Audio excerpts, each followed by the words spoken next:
του Συλλόγου Ελλήνων Γεωλόγων, την κυρία Μαρία Τζίμα. Κυρία Τζίμα, καλησπέρα. Ευχαριστώ που είστε εδώ. Θέλω να σας ρωτήσω... Καλησπέρα, εγώ σας ευχαριστώ πολύ για την πρόσκληση. Να είστε καλά. Επειδή είναι περιορισμένος ο χρόνος μας, θέλω να επισημάνουμε, να εντοπίσουμε μάλλον μερικά πολύ σημαντικά προβλήματα που προέκυψαν χθες. Λίγος πολύ τα ξέραμε, αλλά αναδείχθηκαν με τραγικό, με καταστροφικό τρόπο.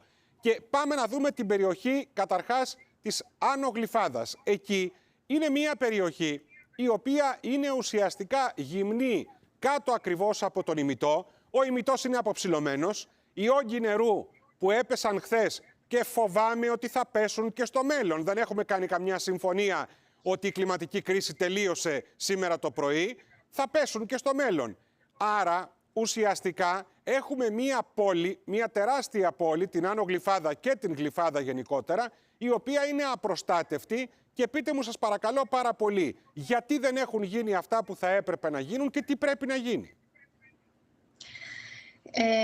Καταρχήν να σας πω ότι το βασικό πρόβλημα στην περίπτωση της Άνω Γλυφάδας, αλλά όχι μόνο της Άνω Γλυφάδας, σε όλες τις περιοχές που παρατηρούνται αυτά τα προβλήματα, κύριε Κοτρότσο, είναι η καταπάτηση και η δόμηση πάνω σε περιοχές οι οποίες είναι γεωλογικά κατάλληλες και πάνω στις σκήτες των υδατορρεμμάτων. Αυτό που δημιουργεί το μεγάλο πρόβλημα και τις καταστροφές είναι η στερεοπαροχή.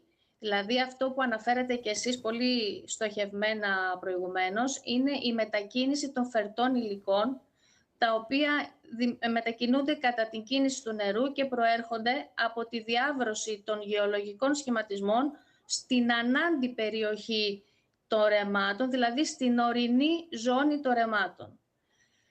Αυτό που μπορεί να γίνει σε αυτές τις περιπτώσεις άμεσα θα πρέπει να γίνουν έργα αντιπλημμυρικά, μικρά έργα ορεινής υδρονομίας, μικρά φράγματα ανάσχεσης που μπορούν να γίνουν στην ανάντι περιοχή των ρεμάτων και τα οποία είναι ικανά να κρατήσουν αυτή τη μεταφορά των φερτών υλικών, τα οποία να μην καταλήξουν μετά στην κατάντι ζώνη που είναι η δομημένη ζώνη και έχουμε τον αστικό ιστό. Πρέπει λοιπόν να γίνουν έργα αντιπλημμυρικής προστασίας, έργα ορεινής υδρονομίας για την ανάσχεση αυτή της πλημμυρικής απορροής, η οποία θα μπορέσει να κρατήσει και το νερό, κύριε Κοτρότσο, και να το αποθηκεύσει κατά τμήματα υπογείως για να το έχουμε και να το συγκρατήσουμε και στις περιόδους τις δύσκολες, τις καλοκαιρινές, που χρειαζόμαστε να καλύψουμε το υδατικό έλλειμμα. Να σας ρωτήσω κάτι, αν και είστε νεότατοι, αλλά την εμπειρία την έχετε, μπορείτε να μου πείτε, σας παρακαλώ πάρα πολύ, πόσα χρόνια, γιατί εγώ πολλά χρόνια ακούω αυτές τις παρατηρήσεις, πόσα χρόνια οι γεωλόγοι ή άλλα Ινστιτούτα, επιμελητήρια, ειδικοί, πανεπιστήμια, επισημαίνετε αυτές τις ανάγκες. Πολλά χρόνια τα λέμε. Γιατί δεν γίνονται. Δυστυχώς, κύριε Κοτρότσο, το πρόβλημα είναι τόσο ακριβά, εκτός αν είναι τόσο πανάκριβα έργα και δεν μπορούμε να τα κάνουμε. Έχουμε ξεκινήσει ανάποδα. Έχουμε ξεκινήσει να κάνουμε τα έργα αφού έχουμε χτίσει και έχουμε δομήσει τις περιοχές. Κανονικά θα έπρεπε οι περιοχές να έχουν δομηθεί μετά τις μελέτες γεωλογικής καταλληλότητας και τις μελέτες οριοθέτησης των ρεμάτων που είναι απαραίτητες για να γίνει μια δόμηση ασφαλή για την κοινωνία και τους πολίτες. Φανταστείτε ότι τώρα ολοκληρώνονται οι τοπικές μελέτες πολεοδομικού σχεδιασμού από το Υπουργείο Περιβάλλοντος για όλη τη χώρα.